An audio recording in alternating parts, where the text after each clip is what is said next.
Talk to y'all while I'm doing some cleanup, cleaning up my technology and cleaning up my documents. So I'm gonna talk to y'all here. But the creator told me just now, stop saving people who haven't earned it. Okay? Some of y'all are saving people who haven't earned it. If someone won't even greet you or even say hello to you, should you actually rush in and save them? Like, how many of y'all got relatives that only speak to you on holidays, on days that they know they'll get a gift, but yet, soon as they need saved, they call you? Like, what have they done through the year to earn being saved? Like, have they come through, checked up on you? Have they have they bothered to like see if you need anything? Like, this is some real talk, y'all. We always say we have to earn our way into heaven, you know, because of what we did, how we disrespected the Ten Commandments. So we have to earn our way into heaven. But heaven is also on earth. Like, if we have heaven in our hearts, then what we give can be heavenly as well. So people should be able to earn what we have gotten through our connection with God. So let's say that you got downloads through your spiritual connection with God. People need to earn it, like for real. I'm seeing a lot of people just giving away downloads for free, and then saying, "Oh, I can't pay my bills. Oh, I can't afford food." And it's like, well, that's because you gave to somebody who didn't earn it. You know, the people who aren't earning it, right? They're the people who never give back to you when you give to them. And I'm gonna keep it real. There's a lot of people on this YouTube channel who haven't earned any of my downloads. I'm just keeping real. Like, there's a lot of people that come through here that claim they divine, and they just get all my downloads, one download after another, endless amount of downloads on this channel, and they don't really do nothing to earn it. Like, they don't really email me, see how I'm doing, nothing. I'm telling y'all, be careful, because um when you give to people who haven't earned it, okay, you may be flipping into the energy of sloth. You know, sloth can be like you're unkept. You don't care about your own needs. Okay. When you make it a habit of giving to people who haven't earned it, you're saying you don't care about your own needs. Because let me tell you, every time you give to people who haven't earned it, that subtracts from you energetically. So just keep in mind that if you keep giving to someone who haven't earned it, energy that you need for yourself is going to be subtracted. It's going to be less. Why do you think every time you try to save somebody who haven't earned it and they never earn it, all of a sudden you're neglectful with yourself? For real, when you give to people all the time and save people who haven't earned it, you create your own energetic trauma. That's why some people are like, well, I wasn't insulted by the person, I wasn't physically abused, but I still feel like they hurt me. And I still feel trauma. And it's because it's energy trauma. Okay? Because you kept coming in, going in to save someone who haven't earned it. There's a lot of people dealing with mental health trauma because they kept on giving to a job that haven't earned their work. This is why if I'm giving to someone who haven't earned it, I will try to make sure that I took care of me first. I'll try to make sure that they got to share my time with something that I need for myself or my destiny. So let's say I'm giving to somebody in my house who haven't earned it. then they will have to share that time with me talking to y'all on a live video, or they have to share that time with whatever I'm doing on my computer, which means they don't get my full attention. Okay? The people that earn what you give deserves your undivided attention. Hi, everybody. Okay. Woo! Those sunflower seeds hit differently when you don't eat lunch. You want your brain to be on fire? Skip lunch and eat this. Skip lunch and get you some chocolate covered nuts or chocolate covered raisins and some seeds, and the angels will hit differently. You'll be like, "Oh, y'all cannot stop talking." The angels, they love to talk to you when you eat seeds. They love them some seeds. They love seeds, y'all. All right. Um, yeah. You know, if you ever notice when you get in the habit of giving to people who haven't earned it, at some point you collapse. Like you don't know that you're headed towards a collapse. You're like giving to them, giving to them, giving to them. And then right when you're at the brink of some sort of big breakthrough, you will collapse. Okay? All that energy for weeks that the creator has been given to you, a big chunk of that is needed for your destiny. But if you're giving to people who haven't earned it, if you're saving people who haven't earned it, your cup is not getting filled up as it's being drank from. So eventually your cup will be too empty even for you to do your destiny. This is what you'll be like. You'll be like, how come I can't do my destiny? Like I was doing it before, but it's because they drank the emotional abundance that was in your cup. They drank it and they did not put any in there. They didn't replace it with nothing, not even a crumb. Now, we do know, we've heard do more than what's expected. But you can't keep doing what's more than what is expected when you're not even getting a nibble back. You should at least be getting a crumb. Okay?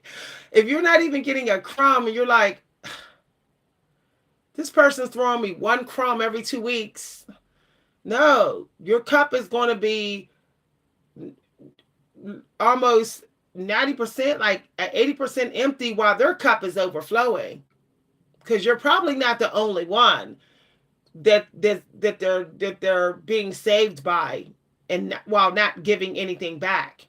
When people use you to save them without earning it, you're not the only one. Keep that in mind. They got a list of people they can go through in their phone that will save them for free all the time. Hi, everybody. Bottoms up, y'all.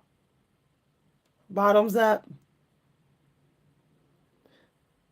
My heart is steadfast. I will sing and give praise, even with my glory. Psalm 108. Yeah, somebody's supposed to get their money by themselves. Psalm 108. One is like independent energy, all by myself. 8 is the number of abundance still. So somebody's supposed to get their money all by themselves. Steadfast. Here's the thing: you can't even succeed if you can't praise God through it all. And you cannot praise God through the journey to success if you got somebody making you feel like God's against you. And you will feel like God is against you if you keep on giving to people who haven't earned it. You will start talking bad about God, like for real. You'll be like, God don't care about me. You'll just start saying stuff. You'll start having this mindset where you'll say the universe is against you, but really you are going to where the universe is against you, and you knew it was against you. Like once someone uses you and you save them and they haven't earned it, you don't do it again. Okay, why keep going to a part of the universe that's against you? It's not even caring about you. You got to go to where the universe is not against you. And you will know because people will have gratitude for you. Here's the funny thing. A lot of people are thinking that their words is enough for gratitude. Words is not enough for gratitude, y'all. If that was the case, we would all be able to just sit around and be like, thank you, thank you, thank you, thank you, thank you. And we would all still get successful. Okay. I feel like this. People need to give to that which has given to them. I'm finding that in this world today, people will say, oh, I'm not selfish. I gave to somebody else. I didn't give to you, even though you gave to me. And to me, that's like covert. Okay. It could be that like, oh, you don't want me to have anything more. You think I have too much, so you're trying to take from me. You think you're entitled to take from me because you think I have too much, or you think I'm too covered in favors, so you think you can just take and go and give and then give thanks to somebody else. To me, that is very narcissistic.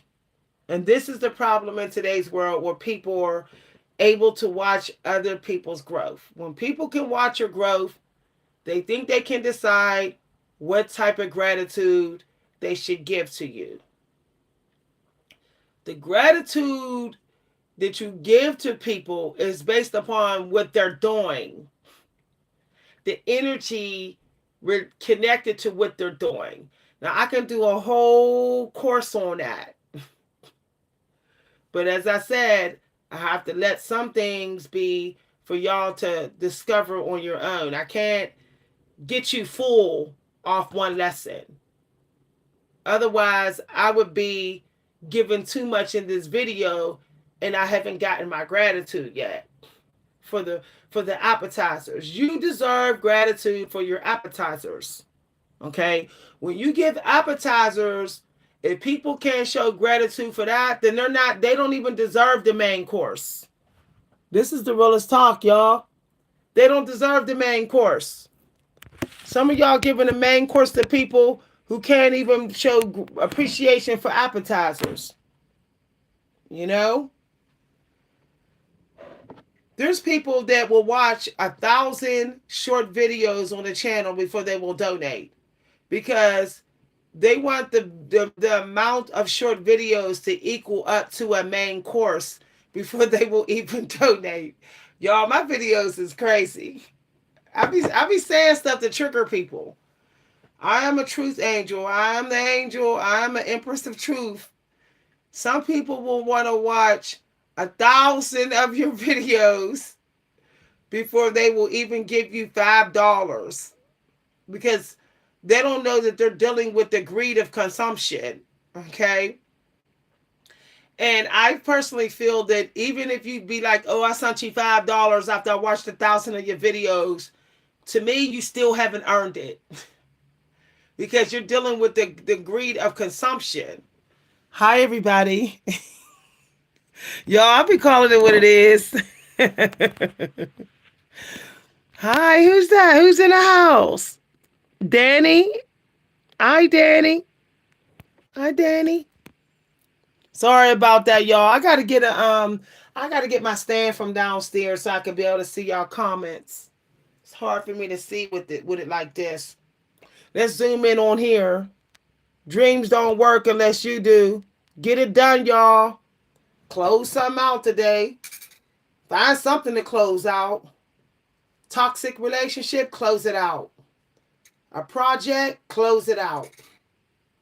Toxicity with yourself, close it out. A behavior that you know is keeping you stuck, close it out. Let people earn. Let people earn your saving. Don't feel guilty about that. See, we've been taught that sacrificial lamb is the energy that you have to be in to be saved. But let me tell you, there's a thin line, very thin line between sacrificial lamb and codependency. being a people pleaser. That line is the thinnest line. So you might as well not even walk the line. You might as well be like, you know what, I'm gonna wait. I'm gonna throw some appetizers out there. I'm gonna see if people appreciate it. Cause I don't wanna cross over to being a people pleaser. Cause it's a hard habit to kick. If you just receive the word thank you all the time, if people jump out your car after you give them a ride and they just say thank you, and you so easy to accept that, you're a people pleaser. I know what we say it's not people pleasing if you demand a thank you, but thank you don't put food on your table. Thank you is not getting you softer pillows. Thank you is not eliminating your fears of law of attraction not working. It's not comforting. Okay. Actually, thank you works more energetically for the other person.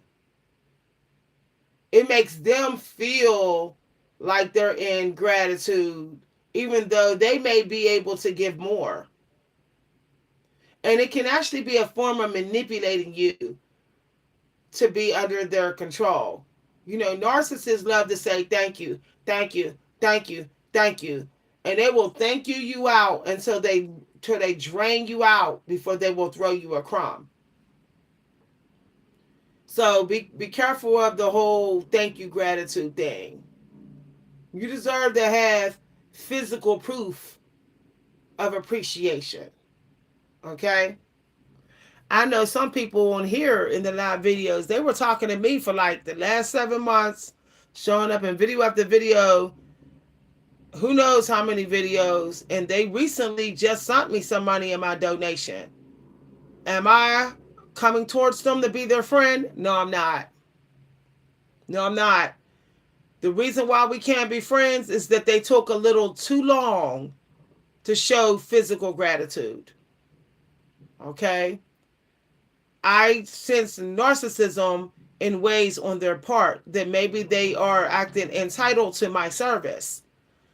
And this becomes a problem when you're a minority. There's a lot of people that may think that you are desperate. So they think that you'll just keep on giving and giving and giving and giving because of your situation. If they know your situation, or if they know your financial struggles, or if they know that you're a minority, they think that they can get away with just you saving them and them never earning it, or them taking forever to earn it. Some people think that that you need them. Some people will watch your social life and they see you don't got much support, so they feel like they can just take as much from you and you'll never go nowhere. That you'll just hold out hope that one day they'll give back to you. But in the words of John Assaraf, hopium does not produce good results. Half the time, it doesn't produce any results. As a matter of fact, we need to stop having hope. We need to stop with the belief system. I know that we love to say we need a belief system. No, you don't. You simply need your action and some sort of results. If you get no results, there's your proof. There's your proof. You should not be going weekly doing some work and not getting nothing. If you do work in anyone's life, even on YouTube for an entire week, and nothing comes through, you probably need to pull back your energy for a few weeks. You have to teach people who you are by disappearing. People are taking you for granted. They're acting entitled. So you leave so that they can learn some gratitude through your absence. Hi, everybody. Serious. Everybody by the end of the week in your house should feel like their cup was added to. Let's say you went overboard with a family member. It doesn't matter if they sick. You could be sick and not know. Anybody in your house can be sick. All of y'all can be sick. This is the real talk. Just because they know their sicknesses don't mean that they get to drain your cup. Okay, people will use their health problems to drain your cup. They'll use their trauma to drain your cup, but you got your own. You got your own health struggles, and you're not draining their cup. So tell yourself, no, no one has a right to drain me out, and don't pay the piper. Don't matter what their situation is, because they're going to tell me it don't matter about my situation. So what you need to do is by the end of the week, you need to assess the situation. Has there been anything added to my cup? For real. By the end of Sunday, look at that. Look at how much money came through. How much support. Did anybody leave donations? Did anybody do something for you at home that you're struggling with? If you was too tired to do the dishes, did somebody do them? If you felt like you needed more sleep, did somebody grab the laundry for you? Like if everything is waiting for you to do on Sunday, like every single thing that could have been done by other people to help you, and let's say it's all waiting for you on Sunday, your cup is empty. Like I'm telling you no lie. If you get on Sunday night and be like, I needed some help with the laundry. I needed some help with the dishes. I needed some help with self-care. I needed paid for my service. And let's say none of it came through. And it's Sunday night. You probably should not even be communicating with the people until they come through. Till somebody comes through, we ain't talking. Hi, everybody. Because there is a scripture number that says we are living in an opportunist world. So because we're living in an opportunist world, the only way to protect yourself from it, is to put a demands on a universe Sunday night. Be like, something better come through by Monday, universe, or I'm going to just do me. I'm going to let everybody fend for themselves. Everybody's going to fend for themselves, universe. The next 7 days, now something better come on through.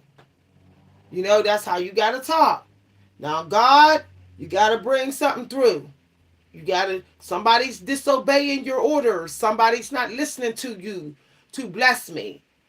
So I got to fall back. This is what you got to tell God. I got to fall back, God, into my own spiritual self-care until other people around me is obedient of your orders to come towards me and bless me. And when that blessing come through, I can give some appetizers back. See, the appetizers, each appetizers can take everybody to a whole new level. Okay? So there is no such thing as low value appetizers. There's no such thing. Like I have literally said one download on in a conversation on this channel, and people have emailed me and said they had the breakthrough of their life. So I know that one of my appetizers, somebody can probably save their life, literally have the breakthrough of their life. So all these appetizers I didn't put out for 7 days until something come through, I'm going to go ahead and fall back, and I'm going to go ahead and be with my scriptures. I'm going to go ahead and work on something new in private, and I'm not going to share it. I'm not going to put it out there. I'm not going to put it out there. For example, Stephen King takes like 3 months before he puts out a new book. Believe me that he is looking at his profits. He is looking at his profits like, okay, is this season bringing in, how much money? Because if it ain't, I'm going to take my good time with putting this next book out. Because people obviously are acting too entitled to my 3-month books. They know that I'm going to put out another book in 3 months. So they're trying to wait till I put out my next book to give anything back. So I'm going to go ahead and wait until they see the value of the book that I already put out. See, some people will do that. They'll say, I'm going to wait to see what you do next. No, you ain't. No, you ain't.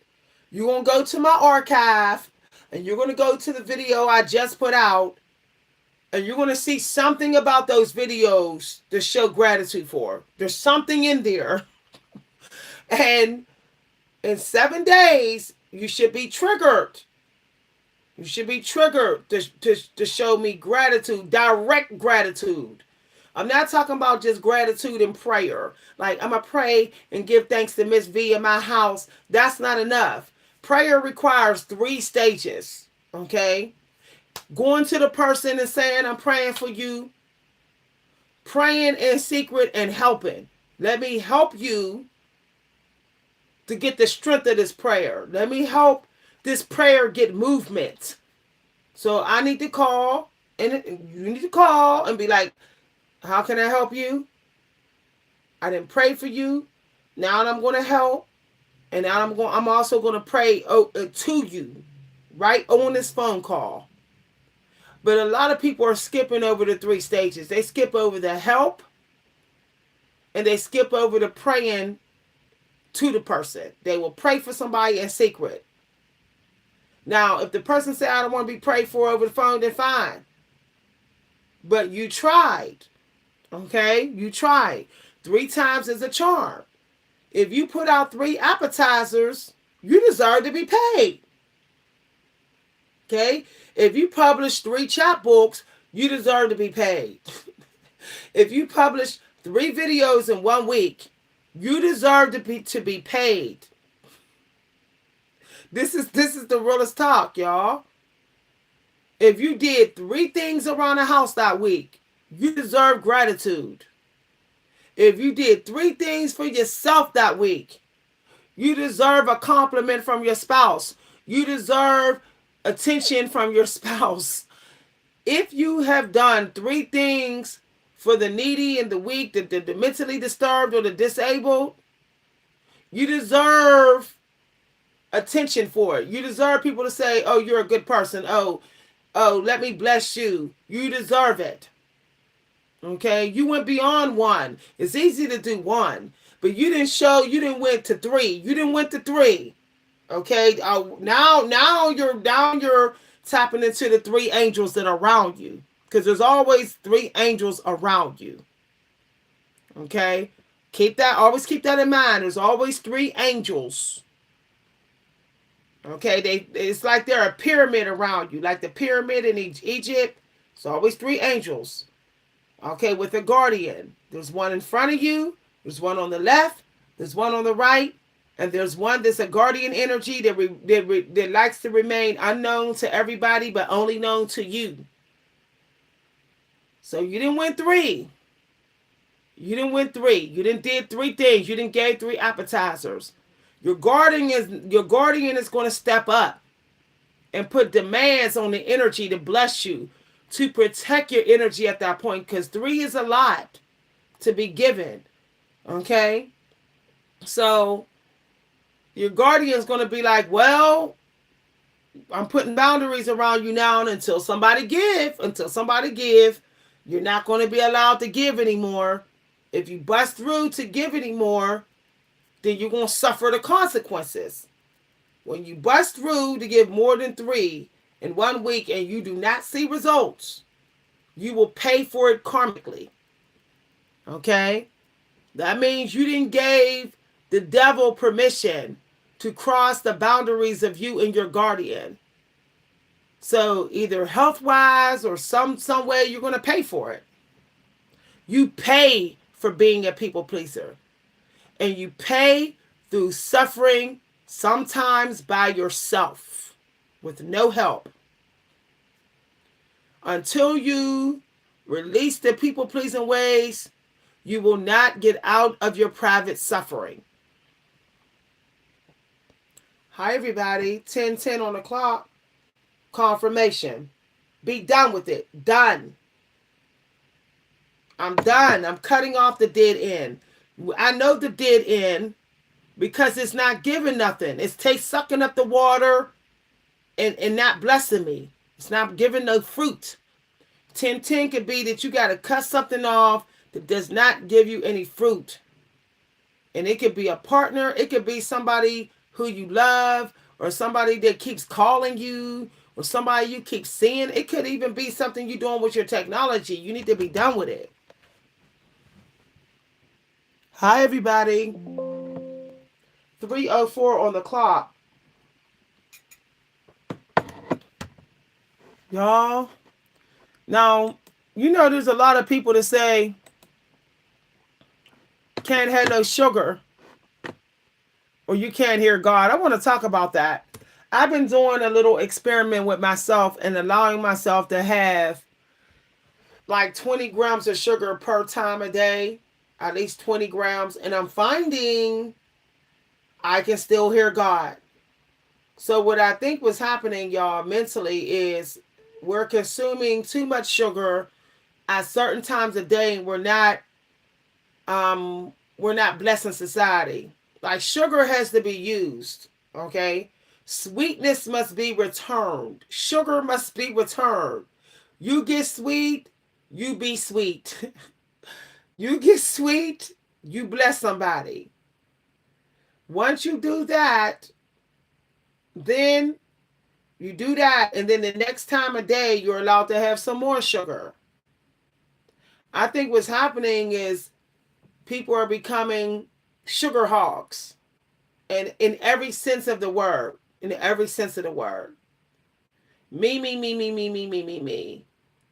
I get compliments. I get attention. Everybody clap for me. Everybody look at me. Everybody thirst for me. Everybody bless me. And that's sugar hogging. And I find that either those people are either going to stay in that energy, and if they can't be in that, they'll just go ahead and eat a lot of sugar in their food. One way or another, they're going to be in that energy. So this is why it's important to sporadically give yourself sweets. Don't hog up all the sweets. Sporadically. I feel like every hour, maybe you have something sweet, and then you do something sweet. And this will this will keep the balance. So that's what I've been doing. Today I was like, oh, I'm going to get some sweets between 9 and 10, and then I'm going to be mindful after that. The next hour I'm going to be thankful. I'm going to be quiet. I'm going to be sweet to God. I'm going to be nice to God. I'm going to be nice to the innocent. I'm going to be nice to the air. See, all this negative talk is disrespecting the air. When we speak negatives out of our mouth, we are literally spitting in the face of the angels. So it's like if you had something sweet, you should be able to be sweet. Everything that we consume, a food that is healthy for us, or food that gives us a certain feeling that we need, or a certain hormone, it is also to be given back, y'all. If you take from the garden, you have to give to the garden. So if you're going to have sweets, you have to find a way to be sweet for a while after that. Okay? Otherwise, your cup is overflowing with sweets, and now you're just a taker. You're just a consumer. Hi, everybody.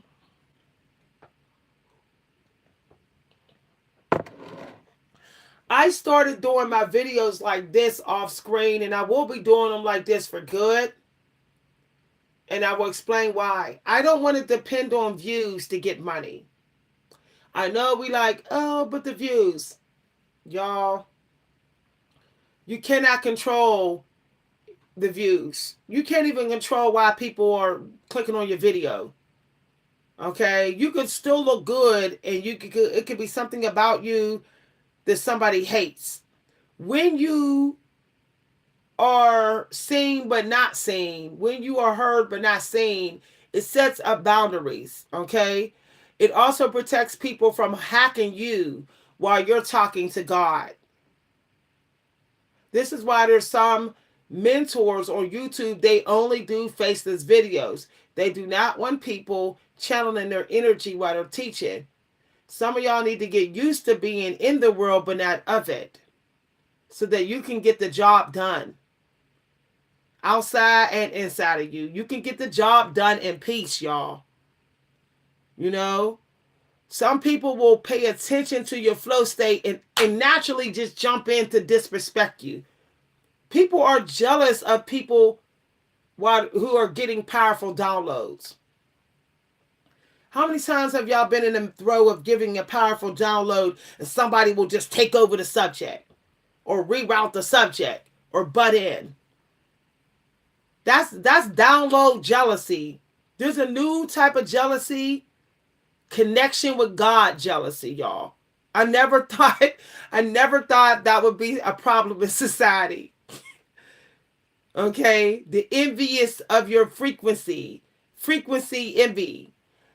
And it's like, you want to do your job without someone learning your frequency, because your frequency is personal. Your frequency is intimate. Your frequency is historical. That's been passed down from your ancestors to you. That's why it's important.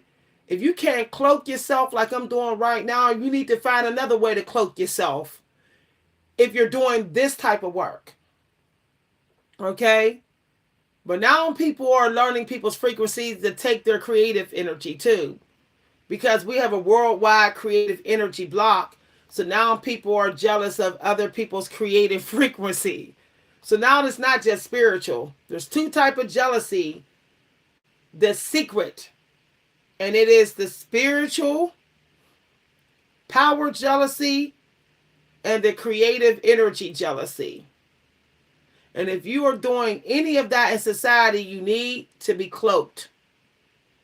You know, if you're gonna get on video and teach anything about society, spiritual stuff, you probably should be wearing sunglasses, or you should be covering your third eye. Okay, there's a guy on YouTube who does videos about law of attraction, and he wears sunglasses the entire time. He's protecting his the connection with his angels, because your eyes connect with your angels, the frequency of your angels. This is why you got to be careful who you do eye gazing with. Eye gazing can be a sign of infidelity, cheating. It can actually be a way of frequency intimacy. Like, this is real. If you're married, you shouldn't be eye gazing with nobody. You're doing frequency intimacy. Or if you're in a relationship, you know, this is why if I'm with my boo and I see them eye gazing somebody, I find that as a direct insult to me. It's not about them thinking someone is prettier. It's about the locking of the frequency, the entanglement of the energy going on right before my eyes. So there's some sort of conception metaphysically that's happening between my partner and that person. This is why it's important that if you don't want spiritual entanglement with a random person, you should actually not be doing eye gazing. You should minimize how long you're staring into somebody's eyes, y'all. And how long you can let other people stare in your eyes. I have put this to the test. I have been in the live videos purposely focusing on a spot on my wall. And it's like all of a sudden, like, I can really keep hold of my frequency. But then as soon as I do like forward eye gazing into the camera, I'm fighting for my frequency. No, y'all. Okay, your time is too precious to be in fights for your frequency. You know you got other things to do. I don't want to spend a 1-hour live YouTube video fighting for my frequency when I know I still got to close out this manuscript. I still got other things to do in my day. Do it for the sake that you want to respect your time, the time that's given to you. And if people feel some type of way that they can't see you while you're helping them, they're not worthy of you. Because they know that they can't see God. when God's helping them. When God is helping them, they ain't seeing God in front of them. When they getting helped a lot through their day, they're not seeing their angels, but they don't complain. So if someone needs to see you to get your help, they suspect, y'all. That's how I see it. Okay? There's a time for people to see you, and there's a time not. And when you are about to do big things, nobody should be seeing you. Nobody that knows you should be able to see you so long in your day. It should be brief. I don't care who it is, y'all. And everybody that knows you are curious about your online activity. There's people that know you who's looking up your Facebook and your YouTube. So you think they don't see you, but they see you when you do YouTube. When you do YouTube videos. And you're on a screen. I don't want no one that I know from my past seeing me right now. I don't want them to sit up here and be tapping into my energy and then be like, yeah, I'm trying to come back because Miss B doing this. No. You know, people can tap into your frequency and then decide whether to come at you. You know, cross-watching and stuff, cross-watching the psychic community so they know when to come towards you for your energy. Nope. Just so you don't attract people who are using the psychic world to determine when to use you and come at you. Just be unavailable. Unavailable while you are doing your work. So even in the throes of doing your work, be like, nope, I'm unavailable. While I'm putting this download out here, I'm unavailable.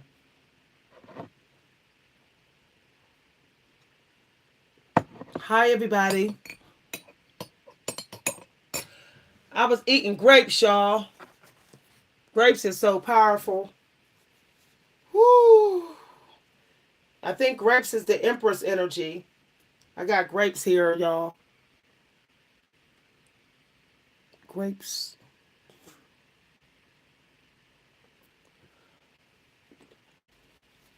Yeah. Just eating a couple, slow eating.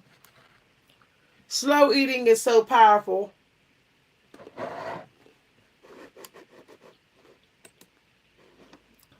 So I just saw the number 316. I don't know if some of y'all connected that number.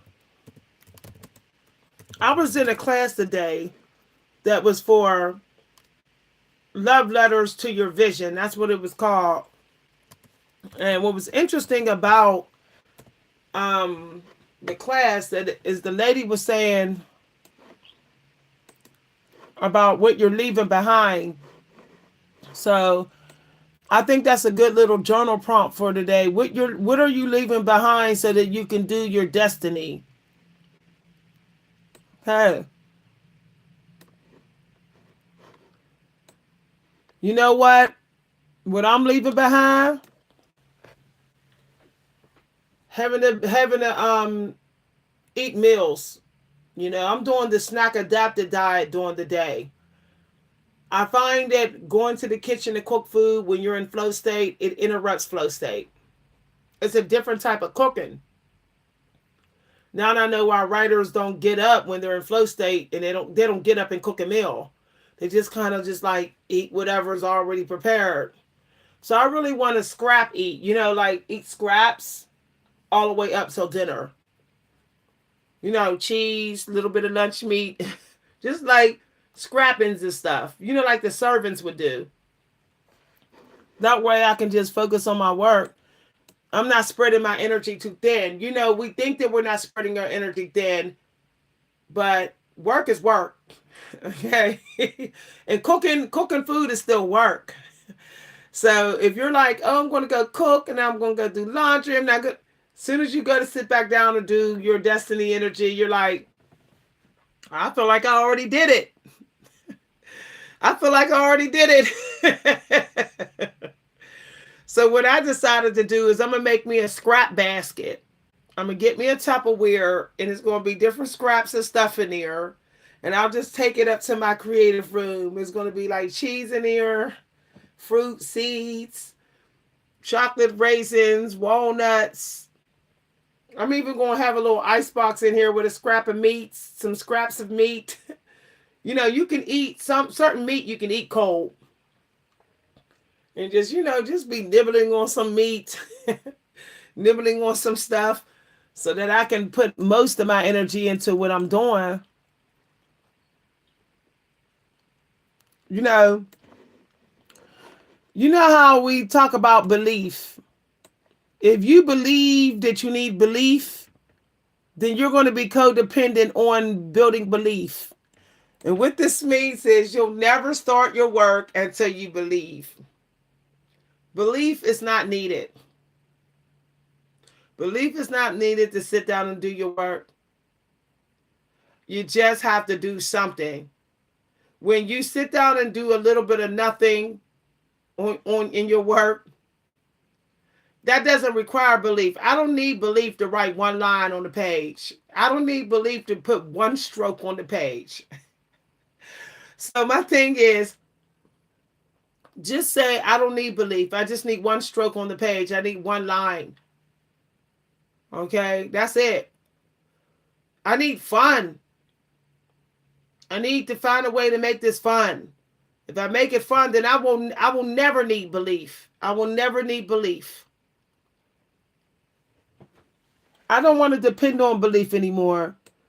I have achieved things in my past without ever having to train myself to believe. I just did something to see what happened. We need curiosity back in a healthy way. Because we have been trained to be paranoid about struggling and worry over money more than we used to, now we feel like we need belief just to do anything.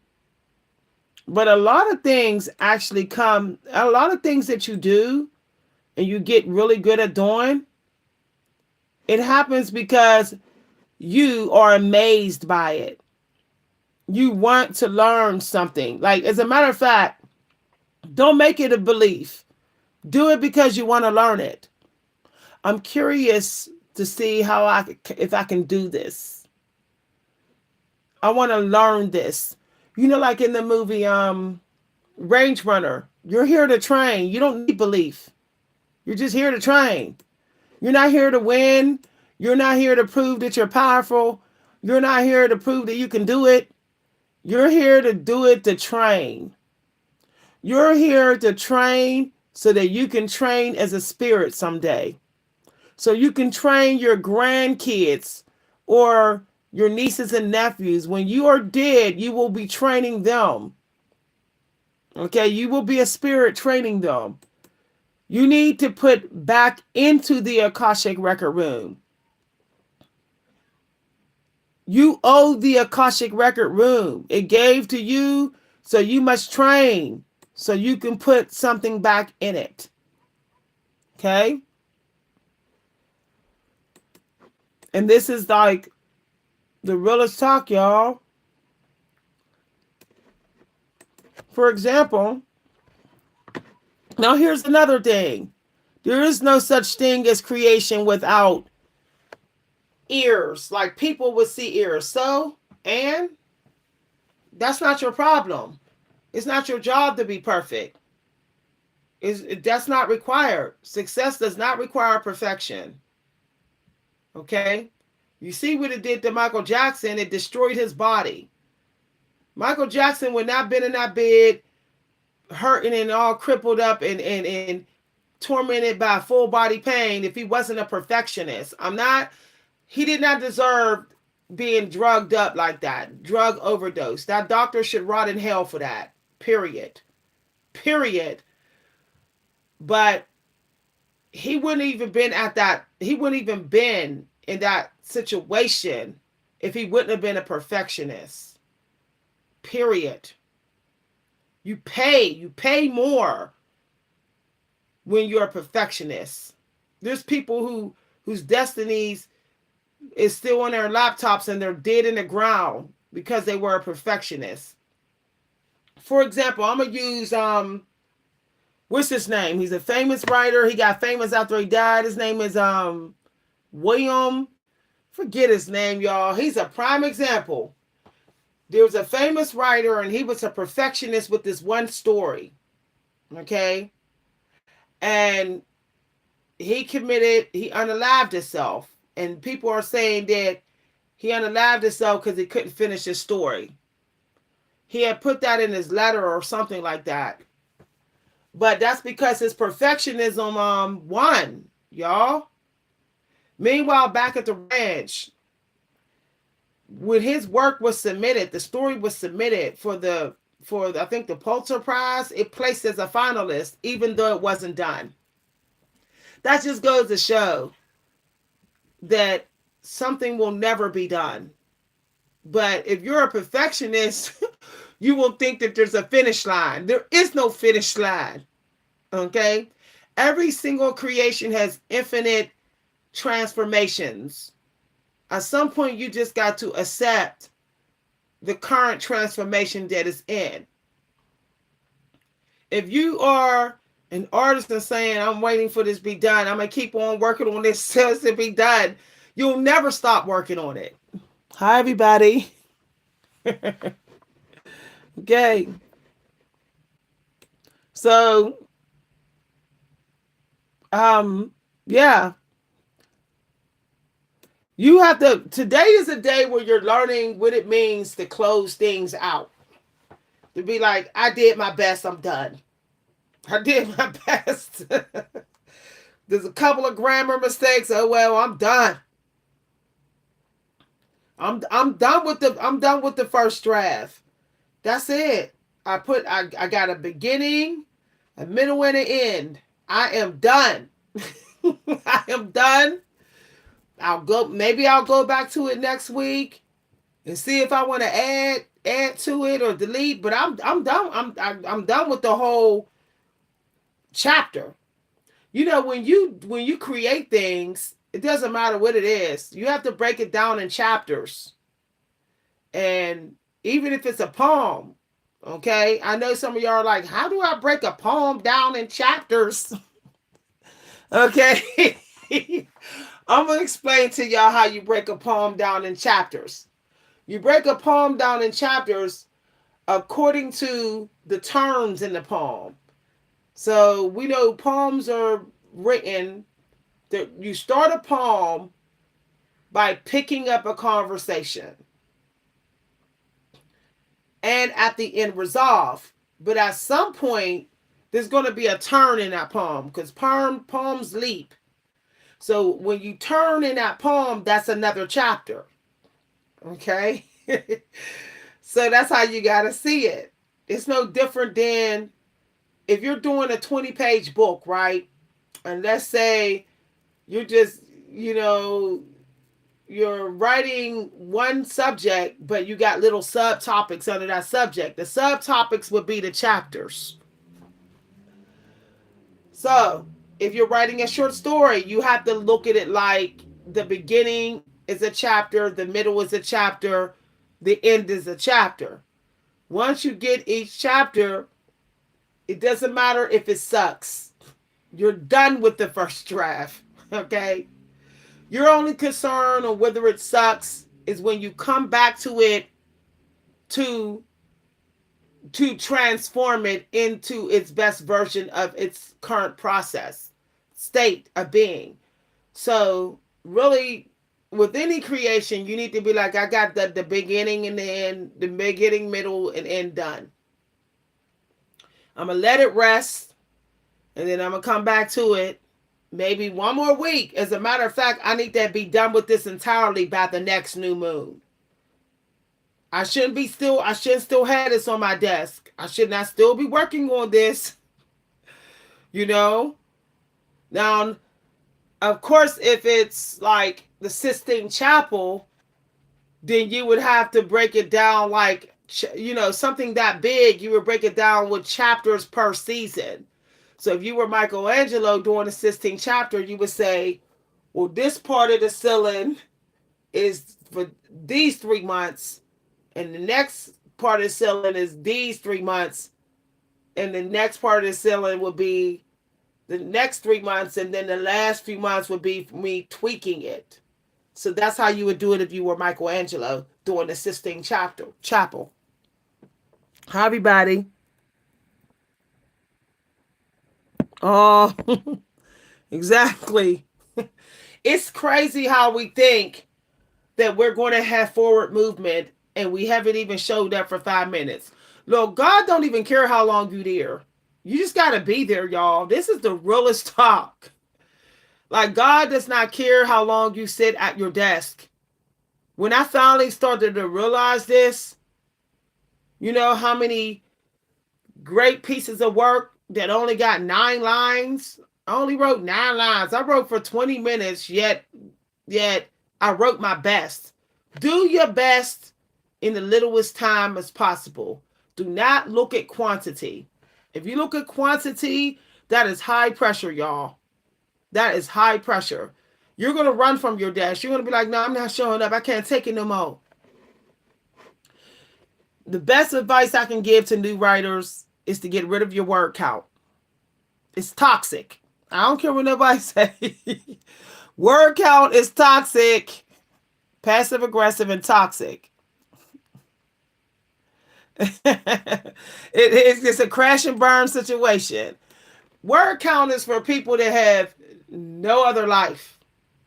Like, serious, like you can just go ahead and sit at your desk an endless amount of hours for that word count. No. Guess what? Publishers don't care about your word count. They don't give a damn. They just want to see how good it is. Okay? As a matter of fact, if let's say their submission rule was 5,000 words at the minimum, and you did 4,000, but the piece was real good, they will still accept it. They will still accept your work. They don't care that much about word count like we think. Okay? So, for example, let's go over my word count.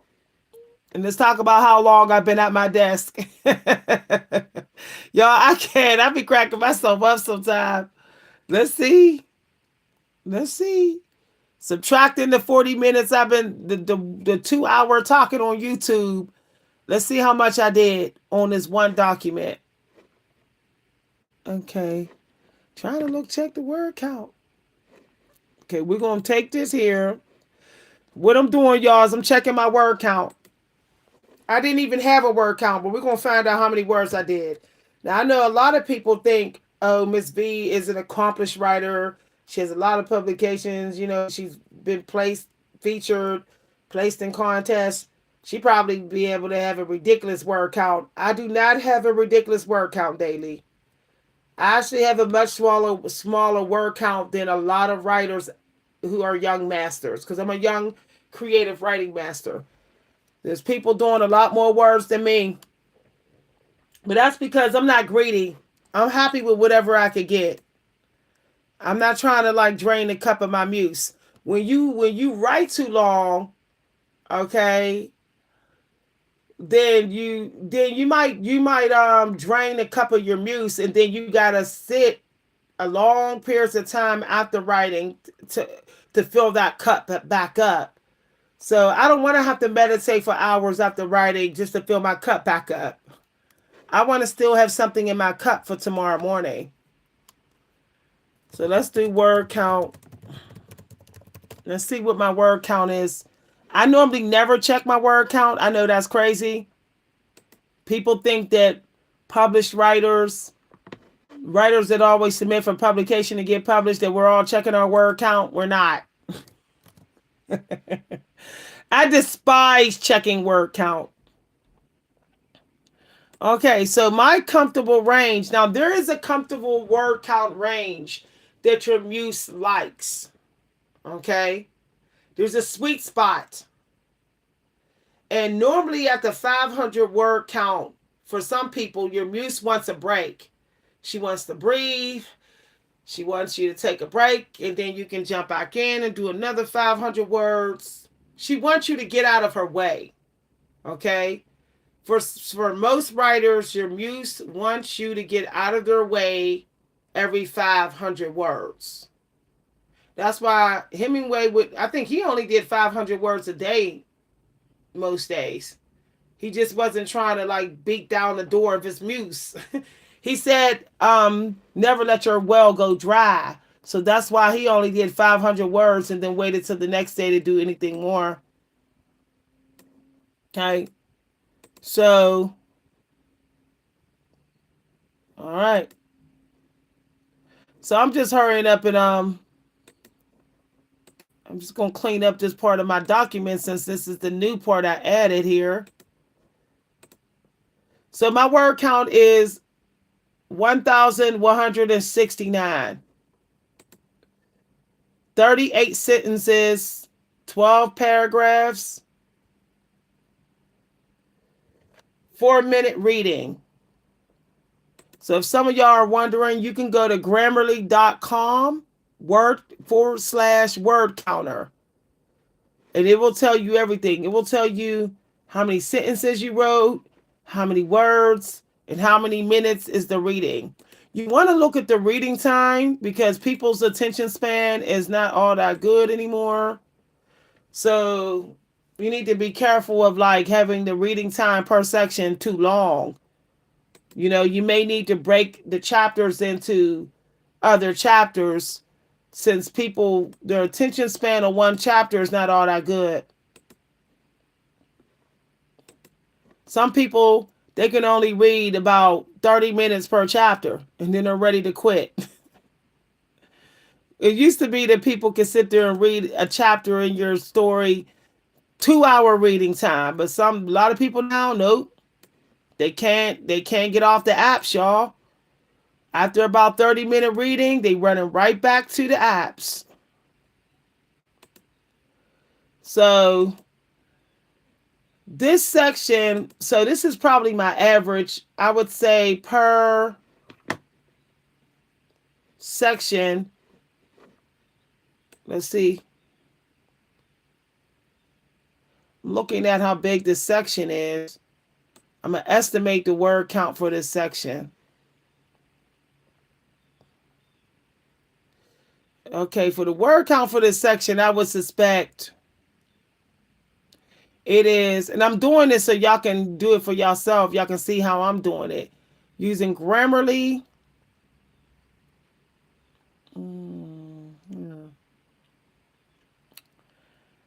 All right. So basically, I'm doing a page and a half a day. That's what I'm doing here per manuscript. So that's what I have in me. That's what my muse is like. My muse is like page and a half a day, brah. That's it per manuscript. So I'm looking at this here. So I did a page and a half here that day. The next day I did a page and a half.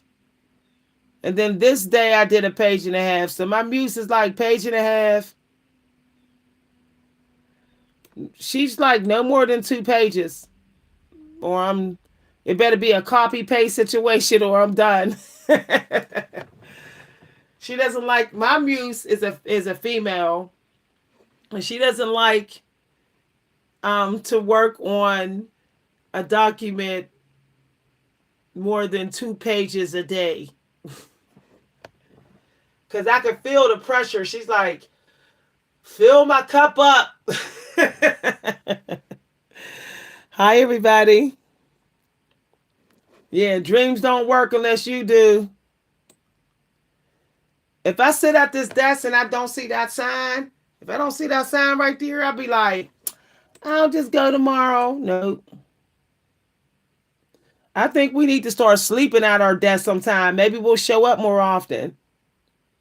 Like, that's real talk, y'all. I think that we're not where our desk at so often that when we show up at our desk, it's like we be like, oh, I'm scared of my desk. You won't be scared of it if you start sleeping at it. I think Steve Jobs do that. Elon Musk does it. Elon Musk literally sleeps where he works. And so does Steve Jobs. They wasn't playing. And I think Prince did too. Prince literally slept near a mirror or something. And he hardly ever slept because he said if he slept, Michael Jackson would get the ideas. So Prince Prince didn't sleep much.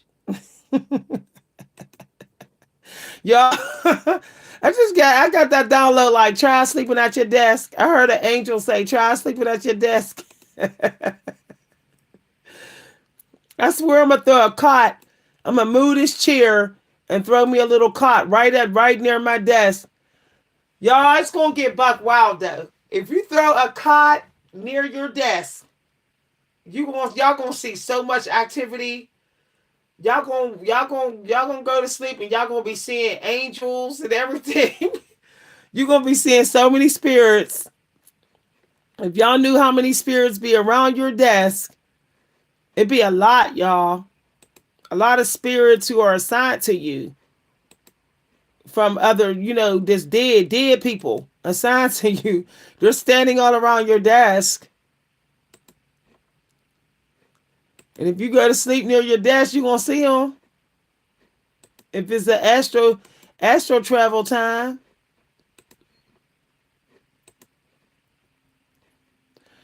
Sometimes sometimes, look, you don't leave your desk. You know what you do at your desk? Everything at your desk. You meditate. You might even get some baby wipes and wash up near your desk. um, I like the fact that they used to have buckets of water and soap and water in the room because you could just wash up out of your bucket, then go back to your desk. You can literally wash up, dry yourself, and sit butt naked at your desk and get some work done.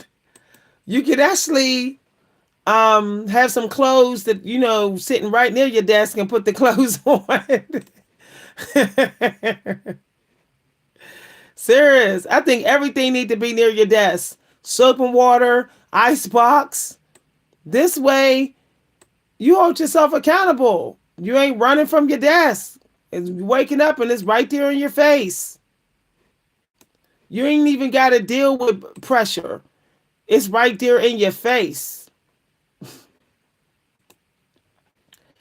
Also, I think that our creative space is our home. I don't think the kitchen and the living room is our home, y'all. I think that's just the place you go to eat or whatever. Or you just store away food or you let company sit in the living room. But I don't think that's home. Home is where you create at.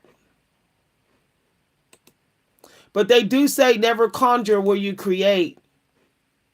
And a lot of people love to conjure in the dining room. They love to conjure in the dining room. They be talking about they dead folks and all that type of stuff. Speaking ill of the dead and all that type of stuff at the dining room table. People are doing exorcists at the dining room table, don't even know they are. Sitting up there bringing up dead people all the time while eating. That's conjuring. That's low-key conjuring, y'all. Hi, everybody. I think your bedroom and your creative space is supposed to be one and the same. Like, for real, why would you want to create in a space that you can't sleep in? Why would you want to sleep in a space that you can't create in? That's deep, right? I don't want to sleep somewhere that I can't create. No. That means I'm just giving energy there. I'm not even getting nothing. That is so deep, y'all.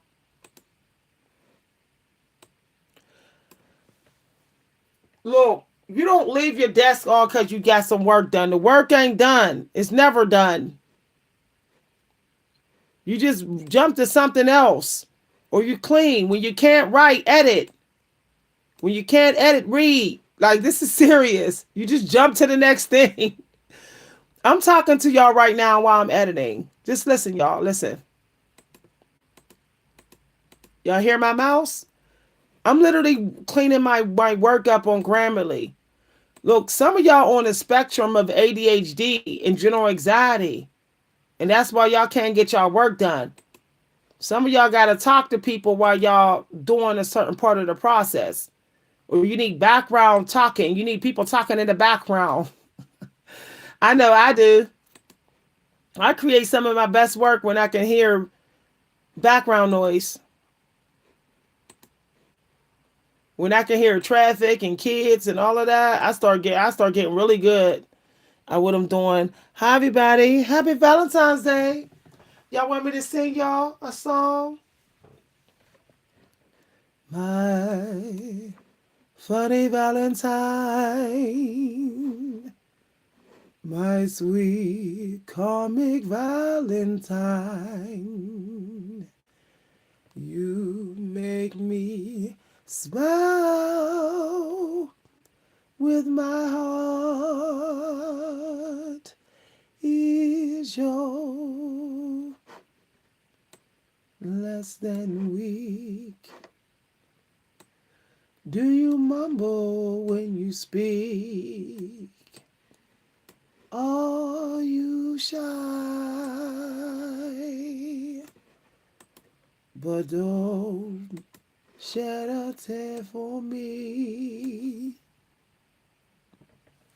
Not if you care for me. Yeah. Some of y'all have to hear because your mind, some of y'all, your mind is a natural multitasker.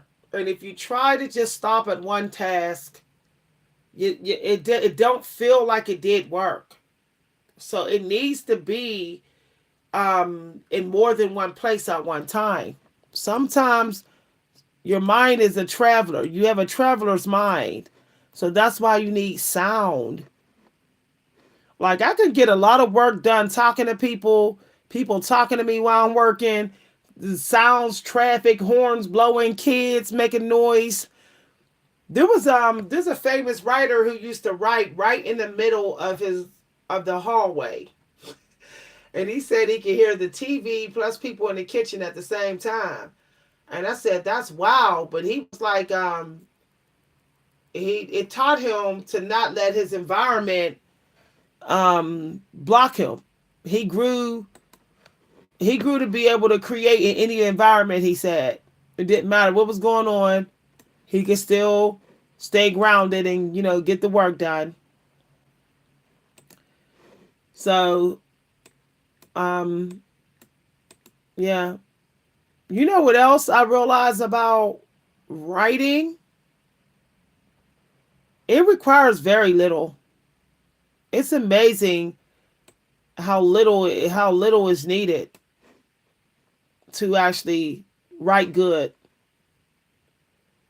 Like even when you have a book and you're like teaching people in the book, you can send them to links. You don't got to put all the information in there. You can literally, send them to different links where they can go get further information instead of just typing all the information from you, you know? People like to research, people like to use the internet. So when you post links in your books, that makes them want to go, let me see what else is out there. I think we overthink and we do too much, and then we be like, oh, um, I didn't even have to do all this in my book. I don't know why I did all this, you know? uh, so what I'm doing here is I'm just doing a cleanup. But I know some of y'all don't think that 3 o'clock is a powerful time to clean.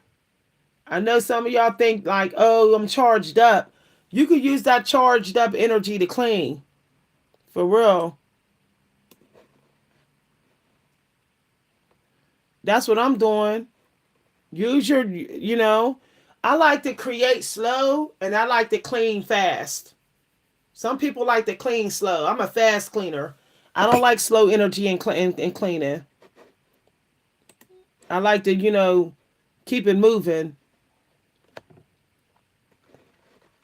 I like to hop around, leap around. 3 o'clock is leap time. Leap into something else. Do a couple of leaps. I think it's I think it still might be Leo time. Cats love they hit. They love their cardio. So get some cardio in. I think cleaning cardio, y'all. Cleaning cardio. I've been saying some things lately that's even shocking me. Cleaning cardio.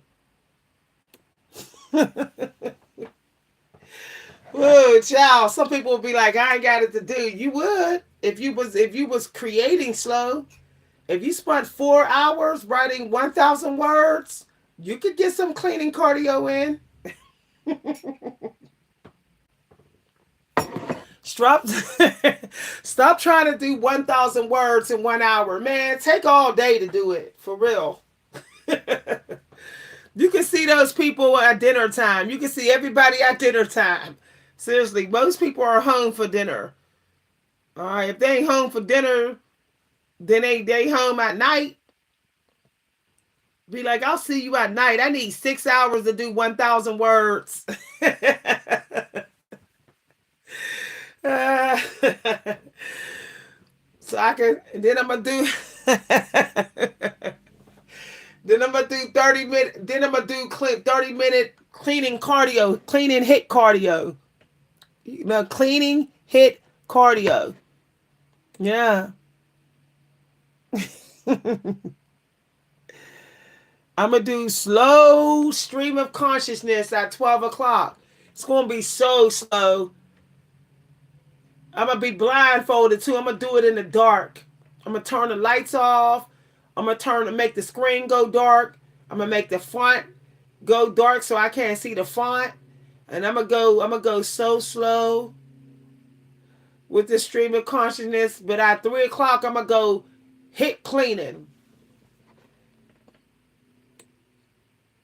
Y'all, I'm sitting up here doing hit cleaning right now while I'm talking to y'all. Wait a minute here. Okay. I hate when some words ain't in the dictionary. I don't know why. Okay. So I'm just doing hit cardio. I'm doing cleaning cardio, cleaning up my document, a cleaning sprint. Cleaning sprint, y'all. I say in some phrases. Yeah, let's get these sprints together, these cleaning sprints. And then when I'm done, I'm going to do some reading. This is why I think at some point we do need to get maids, y'all. Once you get real gifted, you need to get a maid. I don't care what nobody say. Because it's like, I want to do creative cleaning sprint. I don't want to do house cleaning sprint every day. I need somebody else to do that. Unless you won't get an editor. Now, if you get an editor, then you can skip this process with cleaning up your document. But here's the problem with that. That breaks that breaks attachment. You're not as attached to your creation energy. See? You want to stay attached to it for as long as you can. You want to be like at it like hours all day so that you can seal the deal. You know, spiritually, you're like obsessed with it at that point. So if you take 5 hours to do 1,000 words, you're in the presence of his energy for 5 hours. You're connecting with your muse for 5 hours. Then most likely you'll show up the next day. You'll show up the next day. You know, the odds are high that you will. I want the odds to be high that I will show up at this desk tomorrow. So this is why I'm jumping around here, where I'm going from writing to cleaning to, you know,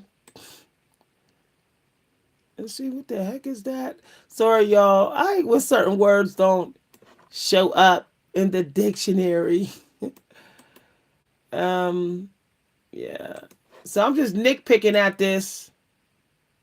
Nitpicking. That's that 3 o'clock to 5 o'clock energy. You nitpick. You nitpick at your work. You're not really writing nothing new. Now you could write something new again come nighttime, come the evening, you know. But really, as you get close to that 5 o'clock time, you should be doing little, you know, nitpicking at it here or there.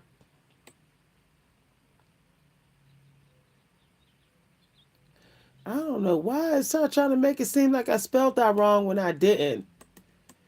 Eh, I don't know. Okay. Well, let me get some grapes. Soon as my spirit gets lower, I feel drained. I go for my grapes, y'all. When you feel your mind, your mental health going down, grab your grapes. Grab your grapes, y'all. Get you some grapes up in your space. Get you some grapes. As a matter of fact, write when other writers are writing. Serious. If you see Miss V write and be like, I'm gonna go ahead and write too. When you're around the presence of another writer, your muse gets excited. Your muse is kind of competitive, so she'll try to tell you to write all because somebody else is writing. Y'all, it's wild.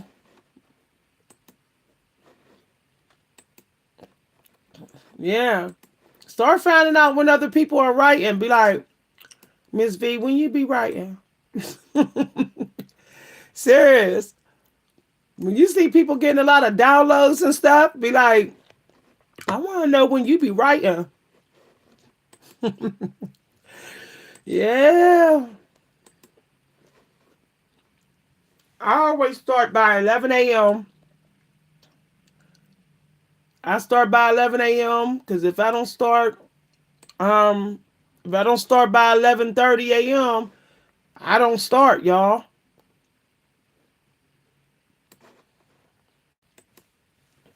And I don't like that. I start procrastinating.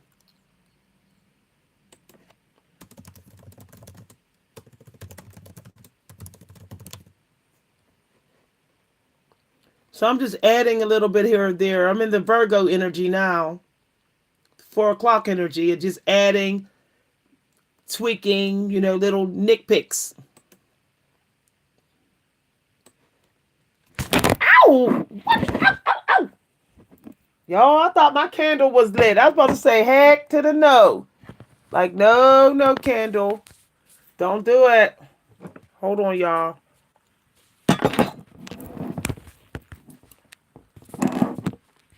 There we go. I don't know why I didn't put this up against that. I need to get my thingy here. The heck, my screen moved. Why did the screen move when I was... Okay.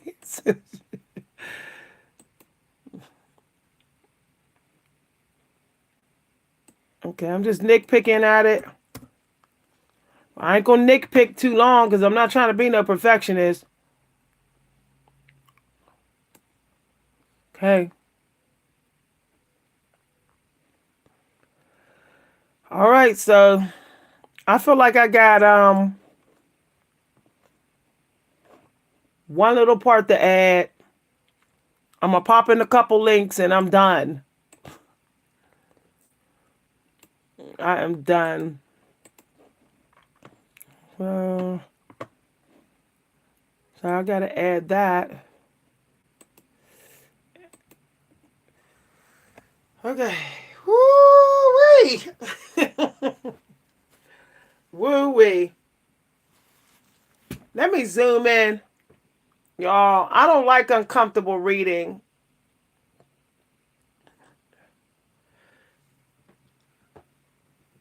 I can't believe that I'm zoomed in. The text of my document is super big, y'all, and I can't even read it. That's not good. I'm going blind. I'm going blind, y'all. I went to the eye doctor without my glasses, and the eye doctor was like, I don't know how you're walking around. That's what the eye doctor said. The eye doctor was like, frankly, I don't know how you even got here. I said, I just see blurred objects all around me, and I just pray that I don't run into anything. Like, I can't make out nothing. I can't read no bus signs. I can't. I don't even know what bus I'm getting on. I'm asking people what the bus is. Y'all, it's crazy. You know your eyes is bad when you can't read the bus signs.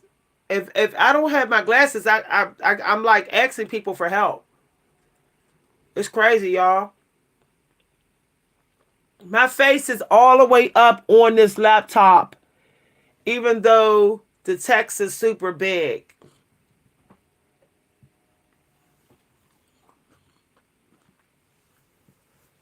I know that I'm partially colorblind. I don't know if I told y'all that. Everything looks old. I've never seen anything new. It sucks, y'all. Sucks. This world looks horrible to me. When you're almost fully colorblind, the world looks very old to you. There's nothing new. I can look at something brand new and be like, that's not new. That's not new. Somebody will be like, you like my new shirt? I'll be like, that's not new. It sucks big time because it's like it's I can't enjoy my life. Like I can't really see any pleasure in buying clothes. Everything looks faded. I thought that this is the way the world looked until I went to the eye doctor, and the eye doctor was like, "You failed your color test." The eye doctor was like, "Have you ever had an eye color test?" I was like, "No." And he was like, "I'm gonna give you an eye color test since you never had one." And he was like, "You failed it." I was like, "What?" Should have seen my shock, y'all. And he was like, "Frankly, with your bad vision and this eye color test, I don't know how you're getting around." So I was like, Phew. So here, my glasses are so expensive, y'all, that you better be paid and rich to buy my glasses. My progressive lens is over $500. Even if you get cheap frames, I could get the cheapest frames out here, and it'll still be almost $600 for one pair. I told the eye doctor, "Why am I paying almost $600 for some cheap frames?" He said, "Your prescription is very expensive." Sucks. I'm tired of seeing old stuff. I feel like I'm just trapped in the attic. My whole life is an attic.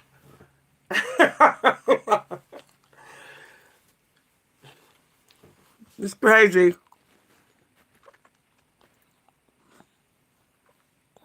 Finish the laundry, y'all. Y'all, I called myself going in extra yesterday. I did Saturday yesterday. I'm like, why am I doing Saturday today?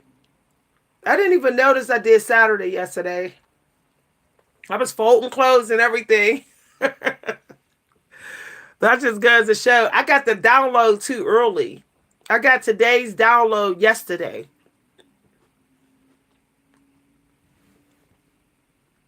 Hi, everybody. Oh, you're very welcome, Danny. If you get hungry, have some grapes. You feel a little, you feel a little hungry. Go and have you some grapes. And smack too. Smacking on food is therapy, y'all. I be cutting up in these videos. It can be therapeutic to be like, because it feels like you're free. You know how we're all taught, close your mouth when you eat. Eat quietly, eat silently. When I'm in my workspace, I will smack. I'm be like, I can smack all around this workspace. Let your guard down. Let your hair down when you're in your creative space. Whenever I feel like the world is controlling me, I go on a staycation. I will go in this room and I will be in here for days, y'all. I will only come. I'll be like a little mouse. I'll only come out to get some food. That's the only time you see a mouse is when they want some food. All right. I think people need to stop being so hooked on professionalism because it's like, how somebody can see? Maybe somebody had mental health problems when they were doing it, or they were stressed, or so that's why it's not perfect. I'm trying to wonder why animals can do elementary art but we have to do exceptional art. Yet when we go to the museum, we buy tickets to go see elementary art. That's just deep. We be paying $25 to get in a museum to see childish art. But we expect each other, like society expects living people today to not do childish art. And it's like, why can't I do childish art? Why do I have to do something better than my ancestors? Why can't I do the same thing they did? Y'all, it's crazy. Let you go ahead and do some little plain little people statues, and people be like, I ain't buying that. I ain't buying that. But they'll pay $25 to see it though in a museum. That's crazy. And never hold it. Can't even hold the statue, but will pay to see it. I'm not paying $30, $25, $30 to look at something in a glass in a museum. That's just ridiculous. They're overpriced. They're overcharging us to get into these museums now. To see replicas, to see fake dinosaur bones. They're charging you $25 to see fake dinosaur bones. I don't go to the museum no more offline. I'd rather see it online. I'm not paying $25 to see a fake Tyrannosaurus Rex. I'm not doing that. I'm not paying $25 to see a fake Native American stuffed doll on a fake stuffed horse. I'm not doing that. Oh, America is highway robbery. I heard that they got a museum for Obama. This is an Obama museum. I wonder what's in that museum. Yeah, this is an Obama museum or something. The Obama Presidential Center. That is crazy. And Obama, I'm not hating on the man, but he wasn't Abraham Lincoln. Do we got an Abraham Lincoln museum? I'm just saying, y'all. Abraham Lincoln put his life on the line. He got assassinated, and he knew he could get assassinated. Like, where's his museum? Obama is still alive. We need an Abraham Lincoln museum. We also need a Martin Luther King museum and a Malcolm X museum. Saying, y'all. Those people stood on the front lines, out in front of KKK during them times. They could have literally been unalive by the KKK back then. But there is no center for them.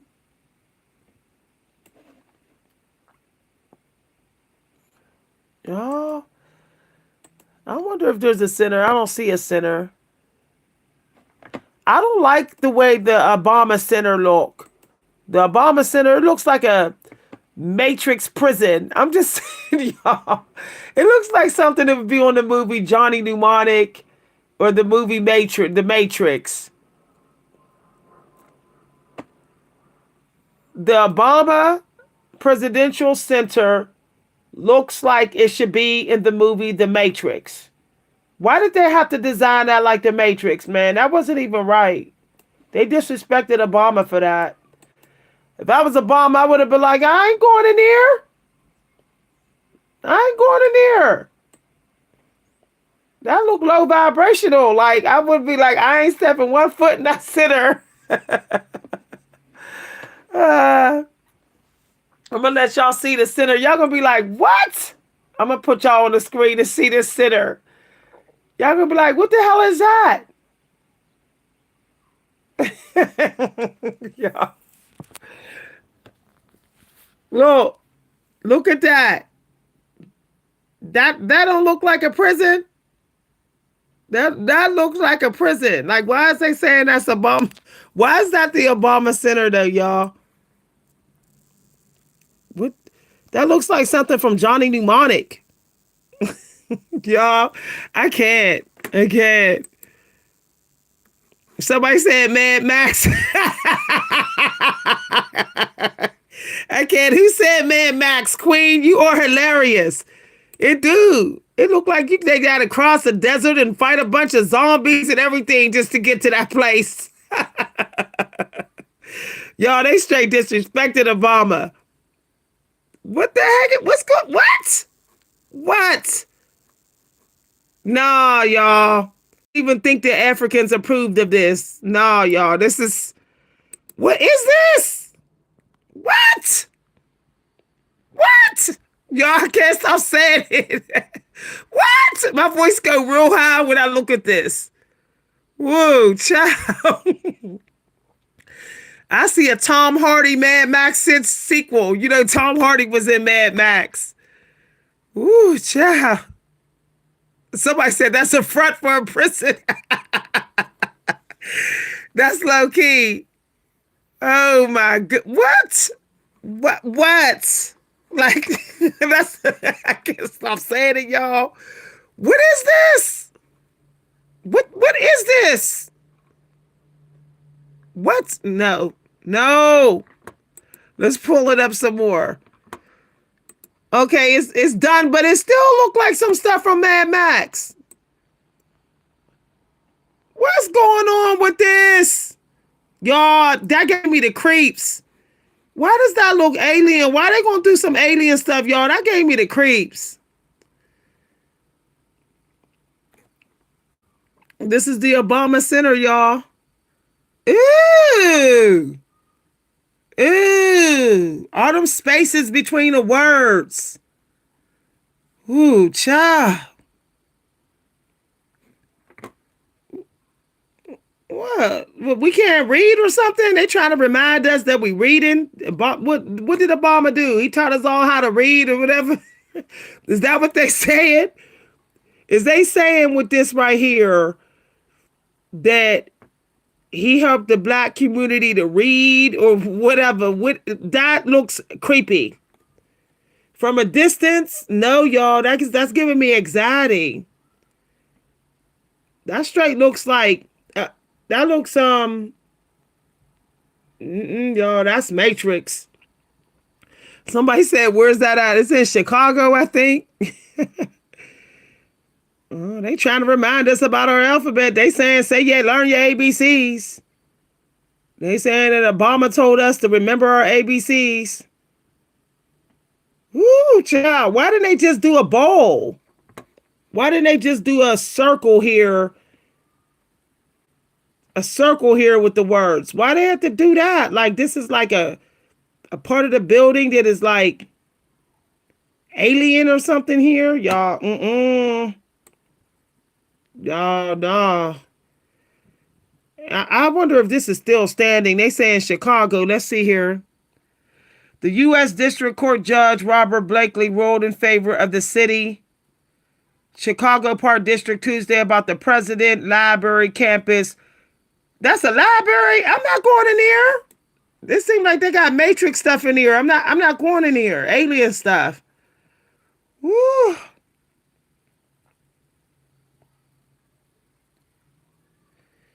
Oh. What, they trying to keep in Chicago? No. Chicago people should be like, Chicago was musical, baby. We're known for our music and our record labels. You put some record labels in the design. Like, come on, y'all. What the heck? What they trying to say? They got a literacy problem in Chicago? I'm just saying. Are they saying people can't read in Chicago or something? Or y'all, whew, I had to let y'all see that. I didn't see the building, but now I wish I did. I wish I never saw that building. Some stuff is better in your imagination. We need to just imagine what Obama's building looked like, because we didn't need to see that. Like, oh, child. It looked like somebody. Look, it even looks like it even more. Look with the trees. Now, y'all, come on.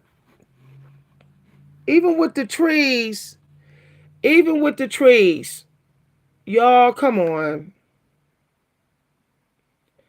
This looked like something from Time Machine. Have y'all ever seen the movie Time Machine? Where dude went back and went ahead in time, and he ended up being with the barbarians, human barbarians that was eating other human beings, and they had buildings like this. The buildings kind of look like this in that movie Time Machine, where the barbarians in the future were living at, and they was eating other people in the building. This building kind of looks like their building. Somebody said, "Child, no, I don't want to see that." And what's up with the one little window? Would they want everybody to suffocate? They're gonna have people fighting over window space, huh? Look, people gonna be when people come in this library, they're seeing stone walls all around them. Where is the windows for this library? This is like one little window. And why does it look like there's some sort of blue sticker over this window? These windows. Nah, y'all. So basically, only time you can see the sky is when you go up here. So you ain't seeing no sky here. You is not seeing it's a library museum or something. So you just staring at walls all around you. Woo! I can't go in there. I can't go in there. I can't, y'all. Oh my gosh. This didn't get more and more Matrix. Woo! I can't believe that they filled it. They did one side of it gray. Look at that. Ooh, that's ugly. What is that? What is that? That looked like a prison room. It looked like they doing conjugal visits up in there. Like, look, the windows is darkened out. The windows, they doing conjugal visits in here. If you know what I mean. They doing some ghetto conjugal visit. I can't say it, y'all. Woo, child. This is dangerous. Too much gray. That dark gray. Ooh, I'm good. Like, I don't want that around me. It looked like somebody might. Anything can happen to you in that building because there's like no windows. So as you're going through the building, somebody can literally attack you and nobody can see. You can't scream for help. You can't. Nothing. Ooh, you're trapped. If you go in there, you're trapped. If that place catch on fire, you are literally doomed. You're going to have to jump from the top window. A window with the windows at the top. Somebody said hard knock life. Why they gonna give Obama a low budget library, y'all? This is not even as high budget as the 90s libraries. Our libraries from the 90s is more look better than this. This is low budget, y'all. This is no, y'all. It looked like they'd work with whatever money that they used or what, y'all. I can't. Oh, this is crazy. I cannot express how creepy this place looked. No, y'all, it's a hard pass. What possessed them to put that dark gray plastic wall around those dark blue windows?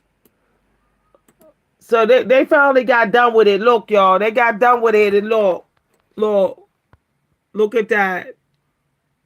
Y'all, come on, y'all. Come on, y'all. This is Woo, y'all. Chicago, y'all.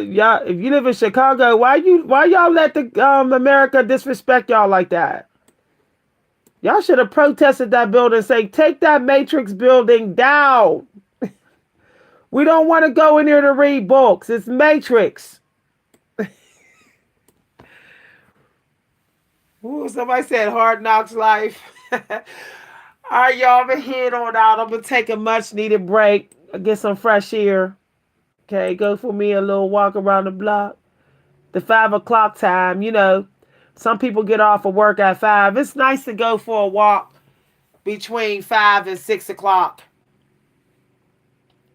You know, it's the sundown time, but you still need that sundown energy. The sun going down.